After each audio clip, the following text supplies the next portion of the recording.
my identity of being African was the thing where I held on to it so much because I'm like, this is me. Why is a 10-year-old speaking to someone from India about our Virgin Media internet? That's why he's struggling to find a wife. He was controversial tweets. Yesterday I had the best sleep ever. That's why you missed church. I was born in the Queen Elizabeth country. Queen Elizabeth land. No, Queen...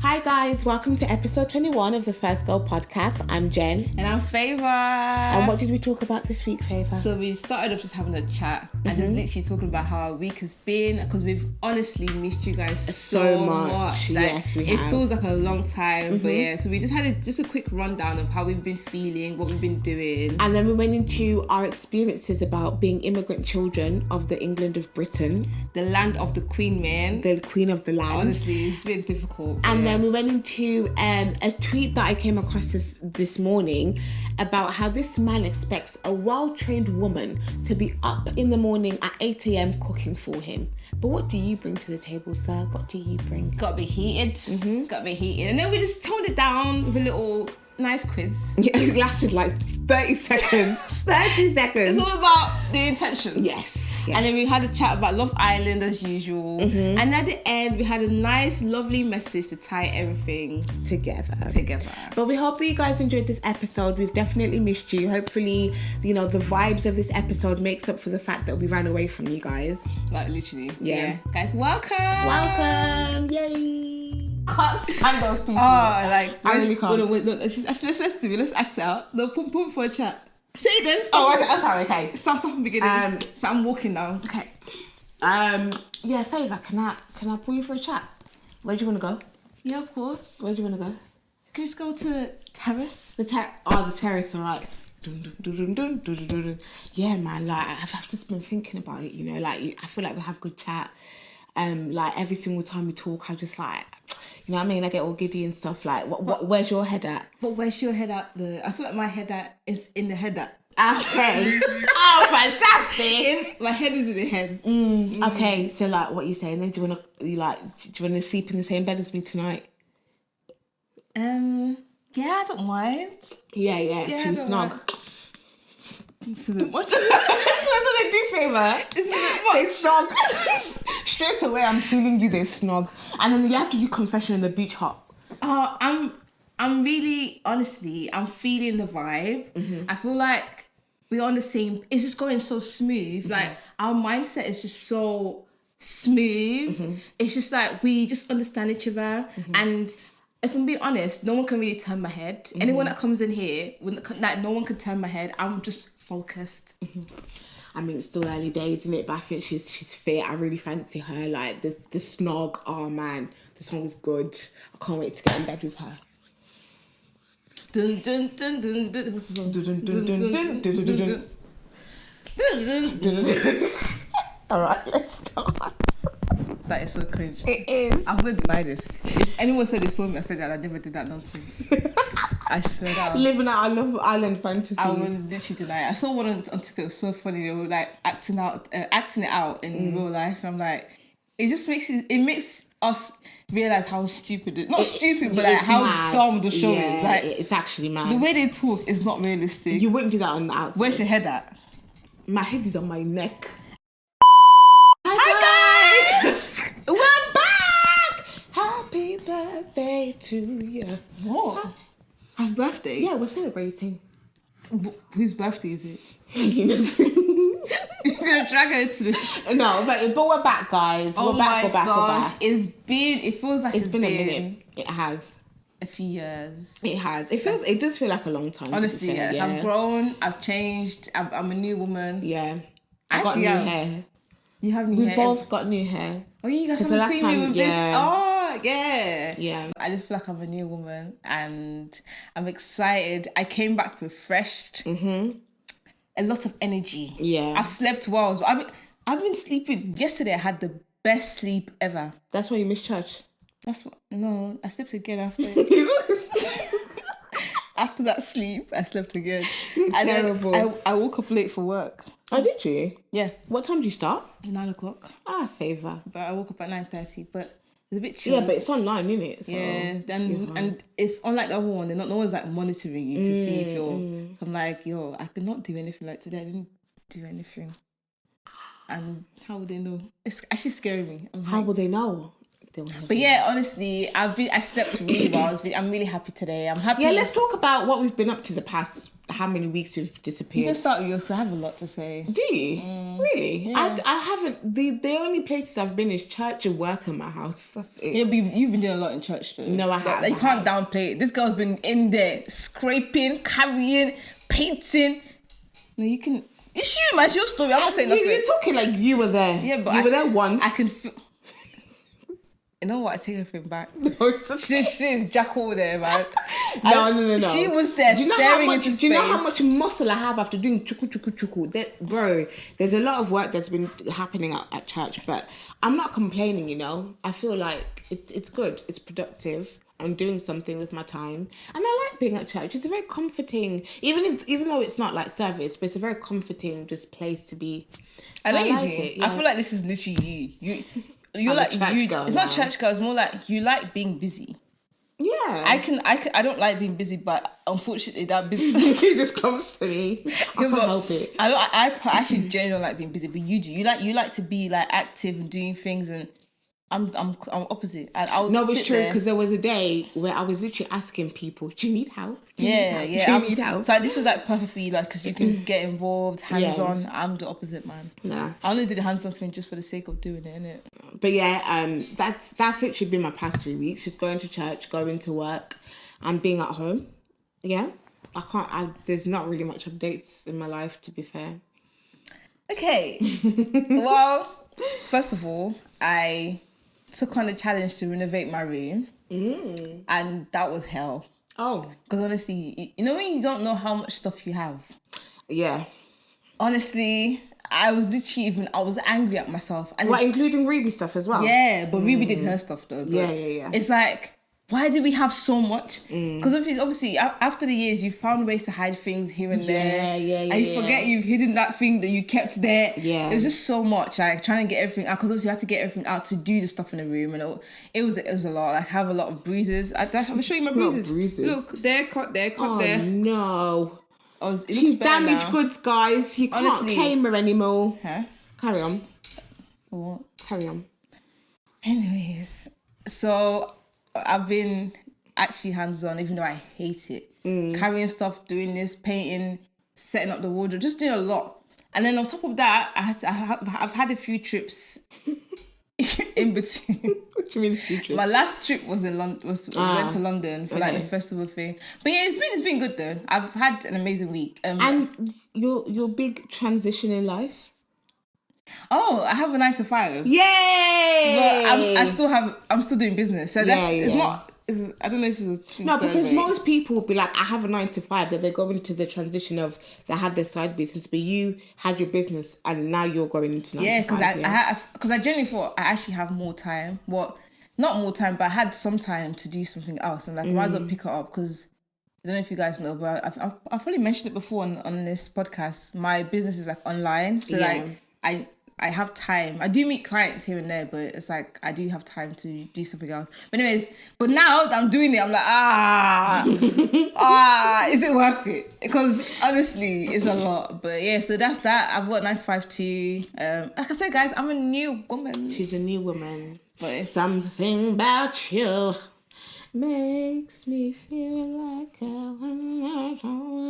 So, we are going to... Now, I want to make this fun. How can we spice it up a little bit? Basically, we're going to talk about being immigrant children. Yeah. Before this, Favour said, we're going to talk about immigration. I said, what, do you work for the Home Office now? What, isn't that all the same thing? Immigrant kids. No, Favour. It's all linked. Immigration made us immigrant kids. We're not talking about immigration. We're talking about the experience of being an immigrant child. But isn't that linked to the immigration? Right, okay, anyway. So I wanted to talk about being immigrant children because we are immigrant children. I'm actually not there. But we can carry on though. I was born in the Queen Elizabeth country. Queen Elizabeth land. No, Queen Elizabeth's house. Actually, no, Queen Elizabeth's bedroom. She said, Mrs. Okoffo, I will lend you my bed. I will allow you to give birth to your child. Me and Queen Lizzie are best friends. Lizzie, no. Oh, wait. Ever since her birthday, we haven't heard from her. Exactly. You know? Is she okay? Well, from what I know, yeah, she's been like resting. Okay. What type of resting?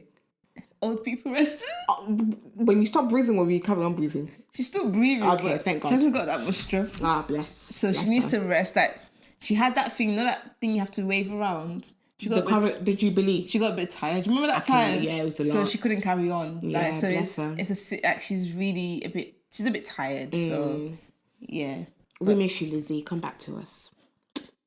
Right, so being an immigrant child, do you have any experiences, anything you want to share with us about, you know, being brought up as a Nigerian Igbo child in the England of Britain? Being an immigrant child, I would say that personally, I've always felt like I don't really fit in. I don't fit in England. I don't fit in as a Nigerian. So it's that weird space of like, am I Nigerian enough or am I British enough? Because once you're here now, any Nigerian person that hears you is like, nah, this one that was born here. And you're like, no, I wasn't born here. But they're like, nah, but to them it's like, as soon as you have any type of accent that doesn't sound Nigerian, you're not Nigerian. So is that why you felt like you weren't Nigerian enough? Because people will make comments like, they'll be like, oh, you don't. And it's like, they underestimate how much you know. And I'm like, just because I can put on this accent, I actually know a lot. Like I make the conscious effort to stay in tune with what's happening in Nigeria. Like I watch the news, watch the celebrity gossip. It sounds like a joke, but I'm being serious. Like I'm proper involved, so I want to know like what's happening. So if I do go back, I'm not like, oh my gosh, I'm so confused. So I'm proper involved. But it's like, whenever I meet anyone that's Nigerian, that's like, let's say they just come from Nigeria, like I said, maybe like a few weeks or whatever it is.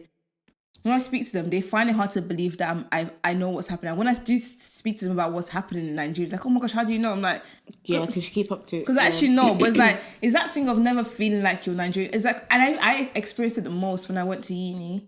I had a lot of, weirdly enough, because in Birmingham, I had a few Nigerian friends, but like, not that many. Like I had a lot of African friends, but not Nigerian. Does that make sense? Yeah. So when I went to uni, I felt like there was a natural desire for me to gravitate towards people that were Nigerians because I sort of missed that. Yeah. So when I met anyone that was Nigerian, I was like, I literally grabbed them. Clinged onto like, it's like almost like, oh my gosh, I'm so happy to hear someone that sounds. I just like the accent. I was just happy to hear someone that sounds Nigerian. I was like, oh my god, how did she just? But when I was with them, they saw me as this British girl. Like, who is she? Like, really? I even tried to not tone down my accent, but try to sound more like Nigerian. Yeah. But they would just, it's like, to them, it's like, favour. But then eventually, they actually became very comfortable with me. But it took a while. Like, it wasn't a straightforward thing. It was more of a thing of like, initially they were like, who's this person? Like, she doesn't know what we're talking about. And I'm like, I do know what you're talking about. But yeah, it took them a while, but eventually they got comfortable. But then, being with British people, sometimes you feel like I'm not, because there's a certain way you want to speak or you want to express yourself that you feel like a British person wouldn't understand. Like, when we switch into African accents or little things that you feel like they wouldn't understand. But it's like, it's just weird. It's like, I'm with British people, but I don't feel like I'm fully British. I'm with Nigerians, I don't feel like I'm fully Nigerian. I'm like, what? I don't know what this is. I never thought you'd have that experience, you know? No, I did. Definitely. Really? At uni, that's quite shocking. I don't think I've ever had that identity crisis. It was just like, I don't think I ever had that identity crisis of, oh, I'm not You know what? Was you around a lot of Congolese people though? Growing up, yes. Like literally up until I was maybe a teenager. But growing up, I would spend like church parties, going to people's houses. Like it may not seem it because people tell me I don't look Congolese. People tell me I don't act Congolese. But surprisingly, for a majority of my childhood, I spent it around Congolese people. Yeah. So I don't think I ever experienced that identity crisis. Oh, I'm not Congolese enough, or I never really cared about being British, and it is what it is. I'm in this country and I've assimilated. But I don't think I've ever had that. Mine was more, I became consciously aware of it at uni. Okay. So before uni, I literally was existing. Like I didn't. I saw myself as just favoured. I lived in England, so it wasn't a thing where I was like, oh my gosh, I want to be Nigerian. I want to be British. I was just here. But when I went to uni and I started mixing with people that were actually just from Nigeria, like literally just came. Oh, okay. Then I was like, oh. They don't see me as Nigerian. No. Like, they saw me as a British Nigerian. No, it makes sense. Because obviously, if you spend a majority of it, you are going to be assimilated to the customs and culture. Yeah, so but it's like, in my head, I'm thinking, I'm actually as Nigerian as a Nigerian can get. Because I'm fully... in my house, we speak our language. Like, what more do you want? What more do you need? I can cook the food. I understand what's going on in the politics. And I literally know what's happening. So what more, like, what would you use as a way of measuring how Nigerian you can be? No, that makes sense. So I was like, so when I was there, I was thinking, really? This is a thing? They'll literally be like, oh, this British girl. I'm thinking, what? British? Sorry. Excuse me? Did you have your passport at that time? I didn't even, imagine, I wasn't there British. I wasn't even British then. Yeah, that's not the... I'm just, you know what? If we're gonna go that way, might as well. No, but that was when I'm not like before my childhood and stuff. It was never a thing. I was never like consciously aware of this until I went to uni and I received that type of like what's the word? I received not doubt. It's annoying that I don't know the word, but the way that they received me made me feel like perception. Sort of reception. That's what I mean. No, perception. Perception. Is it reception? No, it's perception. When you see, when someone's giving you... Oh, their reception. Yeah, okay, it's reception. I get what you mean. It's reception. Yeah. But yeah, that's what I wanted to say anyways. But yeah. Yeah, I'm honestly surprised at that. I thought, because I don't think I experienced that. I think, to be honest, surprisingly, even growing up, I never really cared much about, like, when people tell me, oh, like, I never really used to get called Oreo, but people would be like, oh, you don't act Congolese. You used to say that to me all the time. But it never bothered me because I was like, at the end of the day, not every Congolese, we're not all the same. We don't act the same. Like, I'm not going to be... Because I feel like the ones that I knew anyway, growing up in Birmingham, there were always always kids that they like to go out and they're always like having boyfriend and girlfriends and they will da-da-da. Me, I just wanted to stay home, read my fan fiction, cry over Justin Bieber, and I was fine. I was satisfied. But yeah, it's interesting. So what's your experience as an immigrant child? As an immigrant child, I would say growing up, because I was thinking about this earlier, I used to be embarrassed. Embarrassed in the sense of, with little things. Like, for example, my mum's name is Nana, but I didn't like saying that what my mum's name was, because you know how some British kids call their grandma Nana? I used to be like, oh, they're gonna like I always had this thing in my head that if I ever told my friends at school, like mainly in primary school, this is my mum's name, they're gonna be like, what, is your mum a grandma?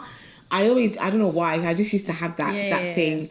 I remember in year 7 in cooking, I think it was like the first week or something, the teacher made us write down like the food that we ate like the night before. I don't know what I must have had fufu and pondo or fumba or whatever. I wrote down I had pasta. So I would say growing up there was like that type of thing. Like I was but I was embarrassed about certain elements of being Congolese because I feel like back then when we were growing up, being, you know how Afrobeats and African and everything is very embraced and liked now. Back then it wasn't like that. So it was just like, for me, like you see white people on TikTok eating like, what is it, egusi and okra and fufu and everything. Back then, if you came to school with that stuff, they'd be like, what's that? Yeah, how did you make it? Do you eat it with your hands? Do you know what I mean? So I feel like for me, like being an immigrant child, I was mainly just embarrassed about certain Congolese stuff because like being African just wasn't cool. And you know what's so funny? I was completely opposite. So I was the type of person that would want to prove that Africans were cool. I don't know if you remember, like everyone, like was it called on school non-uniform day? Oh yeah, I remember you. I would always wear African clothes. Like I literally made the conscious effort to wear African clothes just to prove a point. Yeah. So when people laugh at Africans, because the period that we're talking about is a period where heavily was the thing where it was like Africans against Jamaicans. And if you wasn't Jamaican, you wasn't cool. So people that were Africans, you would even have African people say, I'm Jamaican. Literally putting on the Oh my days. Putting on a passport accent to try and fit in. And some of them were Zimbabweans. Zimbabwe, you people. Anyways, putting on it really used to make me feel like I didn't understand it. I was like, why are people not proud of, and maybe it's because I'm Nigerian, but like I'm proper proud of being like where I'm from. So I didn't get why people would want to be somewhere like it's amazing to be Jamaican, but if you're not Jamaican, why would you want to claim? Why would you beg off it? Yeah, that you're Jamaican. Why would you want to claim where you're actually from? To me, I found that to me that was an issue. So I went through a phase where I would always wear African clothes, always, literally always, like everywhere. Anything that I had to go to, wear it. That's why I even started off my. So my mom had a shop, and I made her call the shop African Swag because I wanted to be like, guys, you're gonna hear about Africans until you're tired. So I was always like talking about it. I was very like you were very vocal about it. I carried it on like it was a thing. If you look at all my pictures, even prom, even prom, I wore African dress. We'll put a picture for you guys watching. We'll put a picture. Yeah, I've got those pictures. Like even prom. So it's like. This thing about being my identity of being African was the thing I held onto it so much because I'm like, this is me. It doesn't make sense for me to throw this side of me or feel embarrassed of it. So when people used to make certain comments like, I remember in school, some girls would be like, "Oh, do you have HIV/AIDS in Africa? Do you all walk around with no shoes?" And I'd be like, "No." I didn't get it. I'm like, what do you mean? No, we didn't. Like, do you have HIV in your country? But then it was just me fighting myself. Like, nobody was backing me. No, that's all true. The Africans were quiet, including Genevieve.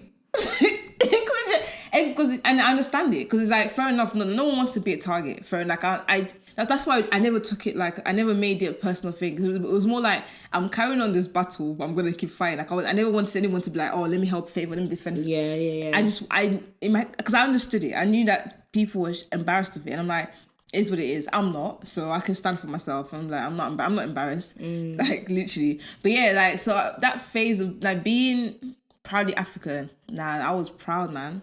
I was very proud. She was very proud. And now it's just so funny. Listen, I have seen some people from school that were so, Jen, when I went to uni, that was when I realized being African was cool. I'm seeing people that are Jamaican from different islands, Jamaican like Barbados, trying to do like a zonto. Oh, I can. They say to you, oh, you know, I can zonto. You know, and you're thinking, you can zonto. Okay, and they actually could, you know, but it's like. The fact that they were proud to tell you that they could do it, it's like, look at me. I'm not used to this. And even whilst in school, even though I was going through that stage of like people always cussing Africans, especially in my school, because my mum had a shop, we had a lot of Jamaican. Yeah, I remember you telling me. We had a lot of Jamaican clients, elderly clients. I would say to us, being African is the best, you know. That's where our motherland is. That's where we're from. And I'm hearing this, and I'm hearing in school HIV/AIDS. It's like I was getting contrasting opinions. They weren't educated. So like people in the shops were our biggest clients were Jamaicans at the African shop. That they were buying African clothes, and I'm here, and they really wanted to be so involved in the culture. Whereas in school, the girls were cussing us out, and I'll be like, what is this? Then I sort of came to the conclusion myself that it is a thing of ignorance because it clearly they don't hate being African. They just feel like because of what they've seen in media of Africans looking less. They always seen give £1 to that child. That same child I've been asking for £1, you know, for 10 years. The same child. I'm telling you, Tolulupe is fine. Every year, £1. Child hasn't grown. The child is still a child. But anyways, with the B in the eye. With the B in the or the flies. The flies. Leave us. I don't think they do them anymore, you know. I'm guessing people complain because it's getting ridiculous, man. Every day the same child has not grown. How? You can give £1. Favor, you can fetch 10 water in the whole. They can get clean water across the village, and then you see them celebrating with water. Anyway, so that's what they see. That's what they're seeing. So it's like I was like, fair enough. If I can't really blame you completely, even though there's ways to say give your opinions. You don't have to be horrible about it. But I couldn't completely blame you because I'm like, you don't know any better. It's ignorance, and it's also superiority, of course, of being like the better blacks, of course, because stupid. Yeah, because I feel it is. It just irritates me. Okay. I was like, can you hear that? The better blacks. Yeah, because like if you think about it, right, and this isn't a personal attack on anyone, but obviously, out of all the black people that you could think of, Jamaicans were the first ones to come here, like, you know, the Windrush era. They came here, they got their job. I'm not too educated on the type of subject, so I'm not going to talk too much on it, but they settled here way before any Nigerians and Ghanaians and Zims came over. I don't know if that's true, but yeah. I'm not sure that's what I'm saying though. But in terms of like from the Windrush era, like obviously like I'm sure Africans came over before, but like really settling into like really settling into the country and also assimilating to the culture because it's like you can have, you know, a black person whatever, but because they're British and they were born here and they've got the passport, whereas you have this child from Ghana, they're still waiting on their passport. It was that kind of like superiority thing. I don't know if you guys can check it out on Netflix. It's called Afrobeats. Basically how Afrobeats originated, and it was very interesting to see that there was a period in time where all that other people knew about black music was reggae. So it was not, people didn't even know African music existed. Yeah, Africans knew African music existed, but everyone else that saw black people, all they knew of us as like that represented us in terms of music was reggae. Yeah, okay. And even in the UK as well, like for many years, all the clubs would always play R&B or reggae or like grime and stuff. Like garage. So music, Afrobeats is very new. So knowing all of that and the period that we've lived in, people didn't rate us, man. Nah, they really didn't. I was not rated at all, man. I wasn't. So that, but I was just I was proud of myself for not giving into it, but like that's the word. You're not giving into it and not allowing that to make me not want to identify as what I actually am. Because this genders, especially Congolese people, from my experience, a lot of Congolese people confuse me because I thought they were Jamaicans. Because they were really good at being Jamaicans. Yes. They were the only Africans that would like really that do it well. And I couldn't tell. Unless they told me they were like Congolese, I'd be like, what? Yeah. Everyone else I could tell, man. But Congolese, like, I don't know how. I remember there was a time I was on the bus and I saw this lady, and I said, "This lady's definitely Congolese," because she just had the Congolese look about her. She answered the phone. She had a strong Jamaican accent. I said, "Wow." So we're basically the same thing. Yeah. So it's like they were the only ones that really pulled it off really well in terms of being Jamaican. But honestly, that's my experience of being an immigrant child has been, I don't know. It's a roller coaster.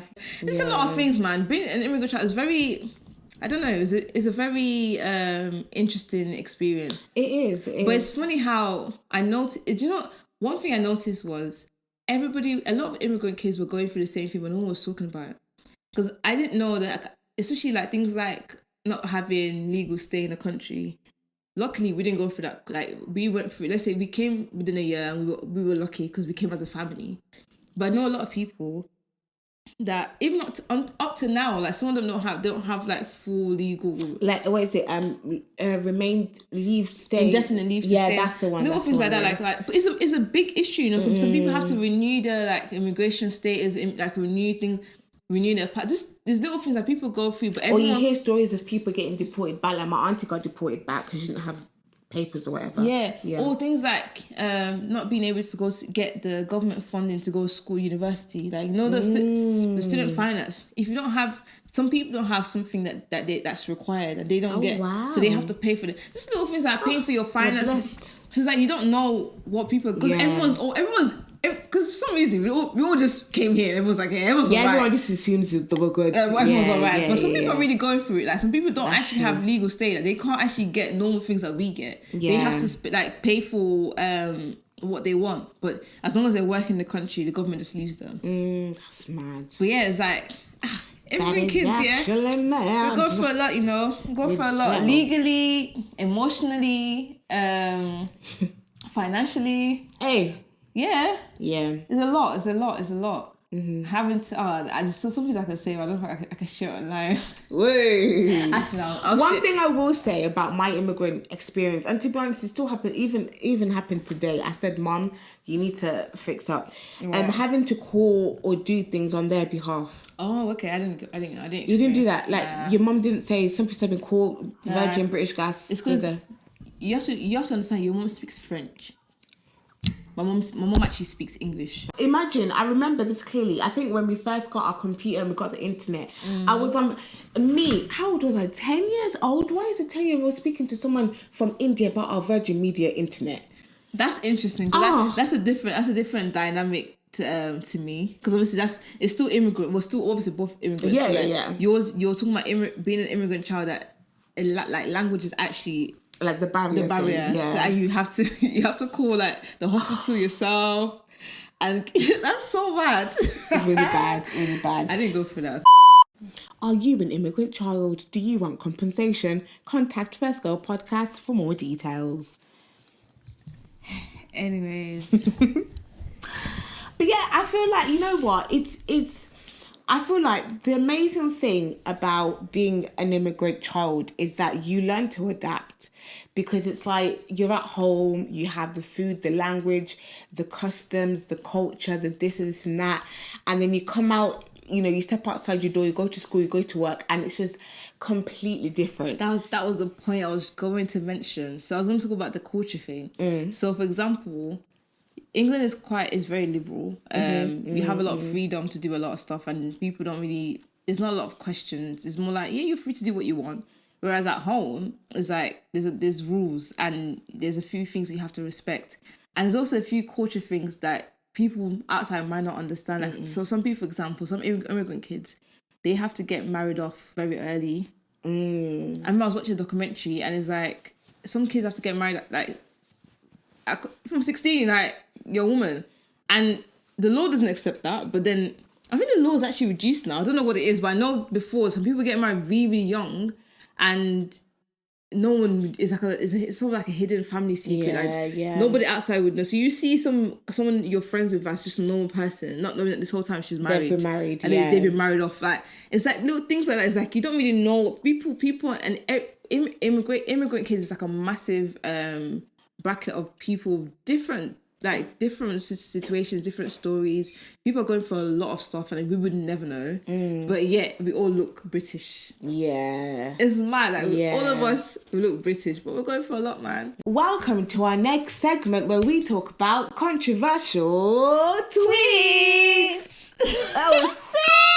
Why? That was actually good. Okay, go on, Fairy. You go first. No, I think you should go first. Oh, but I need to get the tweet up, darling. Yeah, you should get. Okay, you're more the Twitter person. I'm just. So basically, I saw this tweet. I posted it on my Instagram. I need to find the original tweet. So someone had tweeted something about, if you have a girl over, like if she's staying over at your house or something, and she's not out of bed by 8 a.m, then she's not like wifey material or something. Then someone said, what did this person say? I posted this on my Instagram. They said, a sensible and well-trained girl would/should know she shouldn't be in bed at a guy's house by that time, meaning 8 a.m. Cleaning the house and showing your skills in the kitchen should be the first thing. The impression alone makes men love and fall more. And I said, well-trained. Am I a dog? Am I sensible and well-trained? I should know that if I start cleaning, the man that I'm sleeping with in bed is not going to fall in love with me. Not because I'm a caring person, not because I'm funny. I could be a great mother to their child, but because I can clean. Favor. Do you know what it is? This topic really frustrates me, because I keep getting reminded that even though we're in 2022, a lot of people are still holding on to this stupid mindset of men and women, like, it's just so dumb. And I'd really like to know, where does it stem from? It's the whole thing of like wanting to feel powerful. That's all it is. Like, I just wanted to maintain that power. I am powerful. You have to impress me as the man. This, that. It's just like, honestly, what's the point? So when I'm at 8 o'clock in the morning, I've woken up, brushed my teeth, had a shower, and cleaned the house. What are you doing? Because the thing is, I feel like when people hear me say this, what do you think I'm saying? That men and women don't have their roles?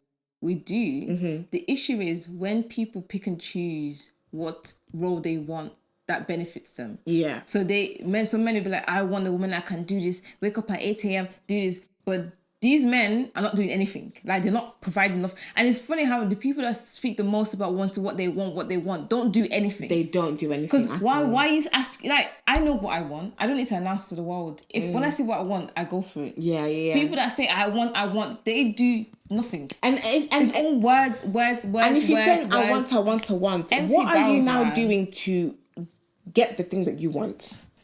All I'm gonna say is this is sort of a reminder. This is what I was gonna talk about is outside of the podcast. But I might as well bring it up.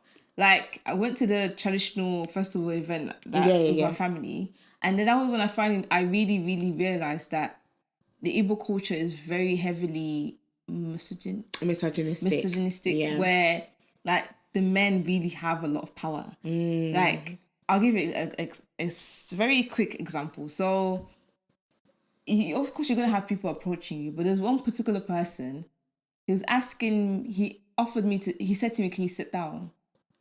Because I said I was tired, but I was like, I wanted to walk around to feel a bit, I had a headache, basically. And it was like, can you sit down? I said, no, I don't want to sit down because I've been sitting down all day. I just want to stand up. And it's like, no, it's rude to reject a male's offer for you to sit down, a man's offer. And I said, what? But I don't want to sit down. I just stood up because I'm tired. Now you want me to sit down because you asked. No, but I was literally trying to explain to him, like, I stood up for a reason. Yeah. I have a headache. I don't want to sit down because there's so much noise. I want fresh air. You want to be active, and it's like, no, please. No, honestly, I'm helping you here. If you don't like... How old was he? I would say like 30, but not really old. It's not old. It's like not like 40 or anything. Like probably late 20s. So you're not an old person. And I was like, wait, what? And it's like, it's in our culture. When a man offers you a seat, you have to sit down. I said, huh? I have to sit down, regardless of if I want to sit down. So now it's not even a choice now. That's my problem. Like, people just like, they just hold into things that don't... Yeah, it doesn't make sense. There's things like, okay, just because it's culture and just because you feel like this is how it's meant to be, why? It doesn't work. Like, no. Why do you want that? Why do you want someone to wake up 8 a.m. and start cooking? I don't understand. Like, I genuinely don't understand. If she's tired, you're both tired. So like, now, why do you want that? Is it just to stroke your ego? I'm like, yes, my woman can cook it for me. Oh, like, I don't understand. If you're hungry, go and cook for yourself. Yeah. But if it's a thing where she does wake up at that time and she cooks, that's fine. But not imposing on her. Like, that's too much. You have to wake up at this time to... What is that like? Why do you want that? Like, for me, I'm an early riser, so I know when I have my own family, naturally, I'm going to wake up, because I do it now anyway. I'm going to wake up, clean the house, but that's because of the standard and my standard that I have for my home and my family, and the comfortability that I want for me and my family. It's not because, oh my God, if I don't start cooking, my husband's going to beat me, he's going to start shouting. No, it's because I want to. Any man that requires a woman to cook for her 8 a.m. in the morning, and that's what that would tell him where you're at as a woman, that person's not a man. I don't care, man. It's not. Because that doesn't make sense. How is that the only value you're seeing in me? Cooking at 8 a.m. in the morning? Oh, nothing else that I'm bringing. Nothing, Just because you mad. That's all. That's literally all it is. It's actually mad. That's the woman's identity. I cook in the morning for my husband. Like the other day, because after Sunday service, we got asked to like help out. There wasn't a lot of us, to be fair. And me and this girl, we were like sweeping, like we were, because there's a lot of dust and everything, we're like sweeping, helping each other. Then someone, I'm sure you'll guess who it is, someone was just like, yes, this is preparing you for when you become wife. I said, you know what? I shut it down. I said, you see me, I will not do this. My husband will be the one cooking, cleaning, doing it. He stood there, looked at me, and he said, so you are not going to do a thing? I said, I'm not saying I'm not going to do anything, but my husband's not going to allow me to do every single piece of housework. He stood there, looked at me, and I said, I'm not the one. I am not the one. No, but the thing is, the issue is people are putting energy on the wrong things. That's not what makes a home. A home is not, because if it's food, if you really want to eat, you can order food. No. I'm not saying walk to the fridge if you open. You can grab an apple. Food is not what makes the home. What makes the home is trust, love, patience, kindness. Not me cooking. Don't forget God. God is not me cooking priority. 8 a.m. in the morning. Like, that's not important. Like, of course, it's nice. Like, the thing is, people forget that we're not saying we don't want it. I'm going to do it. Yeah. Personally, I don't have an issue with that. It's when people like this, that that they have nothing is in their head. Nothing. They have no sense. Just open them up and start talking rubbish on the internet. Like, oh, as a woman, you have to cook at 8 a.m. Shut up. Please. And not even that, a sensible, well-trained. Can you imagine? Well-trained. Are you trained? I know, it's dumb, you know, honestly. Because, do you know what, I'm happy that I've had good experiences with men. Like, a lot of the men in my life, friends, brothers, everybody, they all they're quite reasonable. Yeah. And then they never impose things like, oh, as a man, as a woman. It's more like we both help each other and it's all right. If you can't do it, I'll help you. If you need, like, do you know what I mean? It's more like it's natural. It's not because what my issue when you're doing the whole man, woman, this, it becomes like robotic. It's very like, oh, I wake up in the morning. There's no desire to do it. There's no loving. Like, if someone's just doing it because they feel like they have to do it, then I don't want that. Where does the home? Where does the family? Where does if you feel like you have to every morning do something as like it's like a mandatory, I don't want that. Because I don't want it's it. not coming from you. No, if you're tired, sleep. Yeah. I don't want you to do anything for me. If you're tired, rest. Don't do it. 8 a.m. I'm drooling. I'm snoring. You will see. If you had a long day, I'm not expecting to. It's just, to me, it's just stupid. And then I remember someone like demanding that. Someone in the comments was like, okay, so what if now your wife has woken up 2, 3, 4 o'clock in the morning? She's had to deal with a baby, and are you expected to be up at 8 o'clock in the morning cooking for you? Are you a baby? I'm telling you. Do you need to be breastfed? People, one thing I've learned is the internet is not showing real men. That's all I'm gonna say, because a lot of people that talk a lot on the internet are not really a reflection. They're not really a reflection of what the actual reality is. Because really, people. And you want to know why? Because real men wouldn't spend time on Twitter. To tell you, I want a woman that's reasonable. Please, por favor, hombre. Like the real people that have common sense understand that people sometimes will be tired, and they may not be able to wake up at that time, and that's okay. Not because it shows that they're lazy; they just can't do it because they're tired. Make sense to me. So like the other day, I know that. I'm okay. In the evening, my dad, he asked my mum to make plantain for him. He came back at like 10, 11. I know what my mum said. He didn't say anything. He said, Genevieve. I said. That's what I said. I said, oh, Dad, I'm ironing. And went to sleep. I was like, the thing is, I'm so confused because you are a capable human being. You have hands and legs. To make plantain, you go chop, chop, chop, it's done. And you can eat your food comfortably. Like, I'm so confused. And then the other day I made rice. He said, who made this rice? I did. Did you cook it good? Why don't you make your own rice then? If you're going to question my perfectly made rice, why don't you make your own honestly, rice? That one bothers me. I'm tired, Favour. Jen, is when they haven't touched the kitchen in 10 years. Oh, Favour, please. They know themselves. They haven't touched the kitchen in 10 years, but yeah, they're the biggest critics. It's a bit.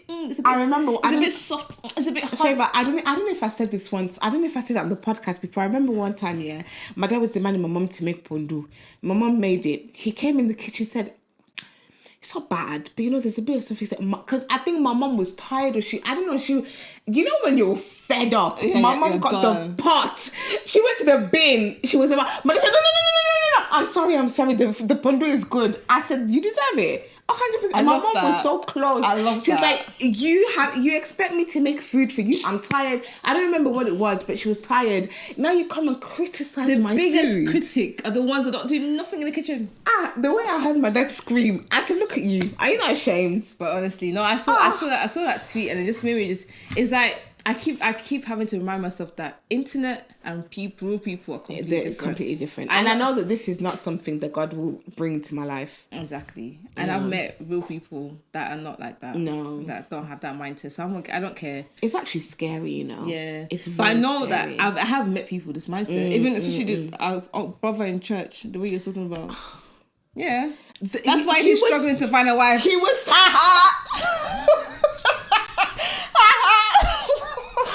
You are naughty. I'm editing that out. I probably won't. You are naughty. No, because my chest.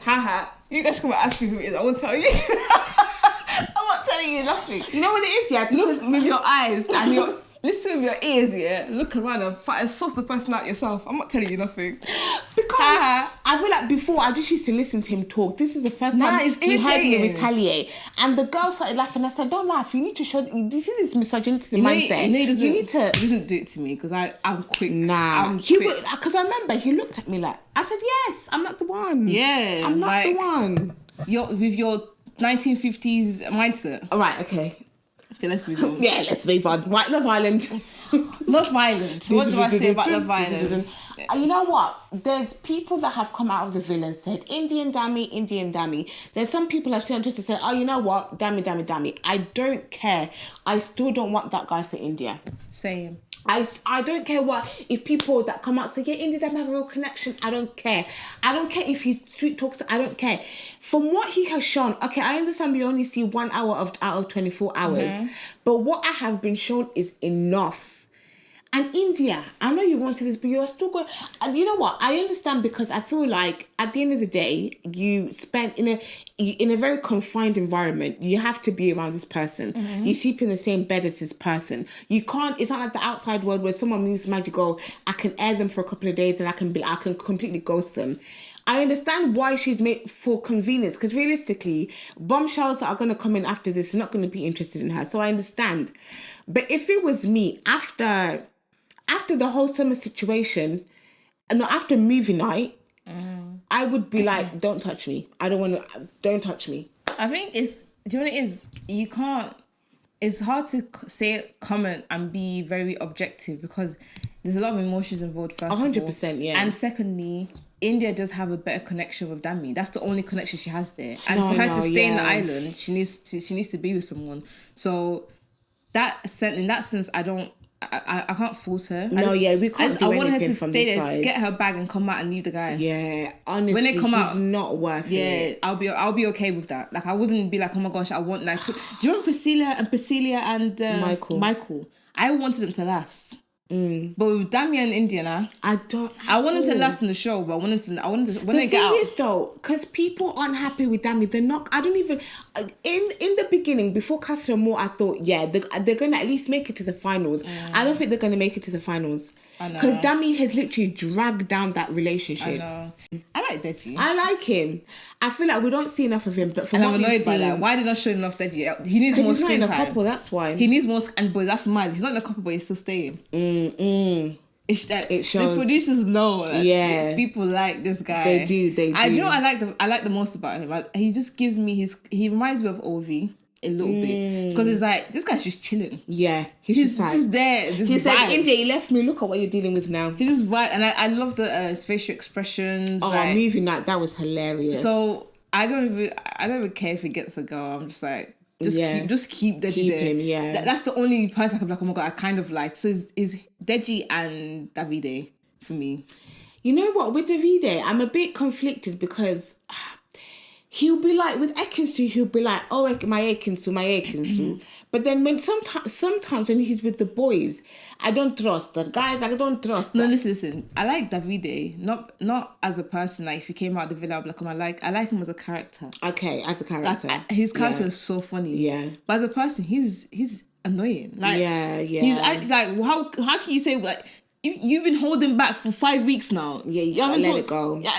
If you like the girl, we all know you like the girl. You like her, yeah. Just say it. Do you know what I mean? Like, so I was like, nah, that says no. But as a character, he can't go. No, I mean, they cannot go. I personally, if I like Danica, because there's resilience and there's what Danica's doing. It's shameful. I'm not gonna lie. Yeah. Because rejected 4-5, and is her inability to read situations. Yeah. Because how can you keep going to places you're not wanted? That's weird. Because Danica's the only girl that has been going for guys. All the other girls on the island have had apart guys. From Billy approached her, to be fair. Kind of, but he saw Nyasha. He said, I wanted. The way he even approached her, she was exercising. He was like, "Ooh, your body." That's what I mean. Yeah. So already that should have said to you, "Oh, this guy doesn't like me. This is my body." That's my point. She doesn't have the ability to read situations. The other girls have had people approach them. She's the only one that keeps going to people. And the one person that came to her, respectfully. Yeah, and he said, you're not being treated the way you should. She likes white guys. That's why. Because people like her resilience. People would vote her into the final. She's not smart. If she stayed with Daddy, she would have won. 100%. Deji's a likable character. People are buying into her victim story 100%. But I feel like she's still going to get pity votes now. Anyway, who else is there? What do you think of Tasha and Andrew? That's what I think. I just thought... They found love. I do like Tasha though. I'm starting to like her. I'm not going to lie. Andrew. You know what? Someone made a point on TikTok. They made a point of... At the end of the day, as serious as we take Love Island and we see all the drama, because realistically, the way it's edited in these last few seasons, the producers just want drama. But at the end of the day, Love Island is a dating show. On the outside, when you date, you meet someone, you get to know them. Then you meet someone else, you get to know them. You meet someone else, you get to know them. That's how dating works in real life. And that's basically what Tasha was doing. Yeah, she was coupled up with Andrew when Andrew kept saying, yeah, you can get to know. Yeah, so what Tasha was doing, technically, I get it, because when it's in Love Island, everything's serious, and once you're coupled up, like, that's it. Yeah. But what she was doing, it's not wrong. You're getting to... That's the whole point of Love Island. I think I'll say, for me... Overall, I just feel like with Love Island, I feel like people just need to just relax a little bit with how they take the show. Because at the end of the day, these people are still real people. And it's not real. It's a competition. They want to win money. These things they're doing, they have to keep coupling up because they need to stay in a competition to win the money. Exactly. And the longer you stay on TV, the longer you have airtime, the longer you get more brand deals. So it's not even a thing of like... Forget the love. They need to be on there. Yeah. So we can't take everything that they're doing as like gospel and like, oh my gosh, this person's, oh my God, how dare you? Because when I was seeing people like Coco coming out and talking about how she's getting a lot of hate and stuff, and I'm like, these same people, this girl does anything to herself. People are going to come back and say, be kind. Be kind. Like, it's one thing, Genevieve, this is why I don't understand how humans don't have sense. It's one thing having, hating somebody, like disliking the character, is another thing to go and message them to tell them how much you hate them. Like the fact that Islanders like got like people go on the Islanders Instagram DMs and death threats. You do know for that what? Like, number one, you're not sending it directly to the person. It's especially when it's a family member. Yeah, no, it's crazy. Like, no, but my thing is why? Why are you doing it? It doesn't make sense. It's a show. How is it like? It's a show. Like, why are you so pressed? Like, do you know these people? You know about them. I literally 5 weeks ago, you did not know didn't know any of these people. I was sick and tired of seeing Tasha and Andrew on my screen. Not gonna lie, I was like, please, guys, there's so many other people. And you know what? I realized it's 1 hour of 24 hours. So these producers are choosing to show who they want. Of course, we know that already. Yeah. But it's like how much they like the control they have is crazy. It is, because the fact that we keep seeing Tasha and Andrew doesn't mean that everyone else is not speaking. You know. Yeah, no, they're doing stuff. A lot of people are talking. Yeah, they're just choosing to show them. And I'm like, are you serious? Like, you're limiting what I could see. And now. I'm not saying this to be insensitive, but they're choosing to show 15 minutes of Tasha crying. No, honest, no. What day was it? Was it Tuesday? 30 minutes was Tasha crying. And the show is like an hour. And that hour is like 10 adverts. Yeah. So it's really just 30 minutes of the show. Y'all need to fix that. So 15 minutes is Tasha. Crying. I was like, please, come on, man. I'm like, I feel sorry for her, but you know the crying can end very quickly. It doesn't have to be a whole prolonged thing. Yeah. Because every time someone says anything about Tasha, she's going to cry. Not even that. When she cried at the last public vote, it was her crying. Then you have a montage of the group in the kitchen talking about it. Her crying. Lucas talking about it. Her crying. This one's talking about it. Her crying. Confessionals. Like, bro, come honestly. On, man. Okay, moving on. Game time. Yay. Have you got questions for me? No, I don't. Okay, I'm going to ask you then. Go on. Question number 1. Mm-hmm. What is something you hit? I can see your screen, darling. What is something you hit with a hammer? Yeah. That's the question. What is a nail? Yeah. What kind of stupid question? My next question, Favour. You're the one that picked it. What is the name of a place you go to see lots of animals? The zoo. Wait, what is this question? Oh, wow. Is this like primary school trivial knowledge? Okay. Whose nose grew longer every time he lied? Pinocchio. What is the name of a fairy in the Peter Pan? Tinkerbell. Okay, that's the question. Is that all? Yeah. You got 100 over 100. Message. Do you have a positive message for the people then? A positive message. Hey, my lashes. I would say don't fast when there's a heat wave. that's not possible. It is. I'm warning them. Don't fast because the struggle I went through. I would say obviously the cliche of don't give up. Not even that. More like when you feel like there's a lot going on, pray.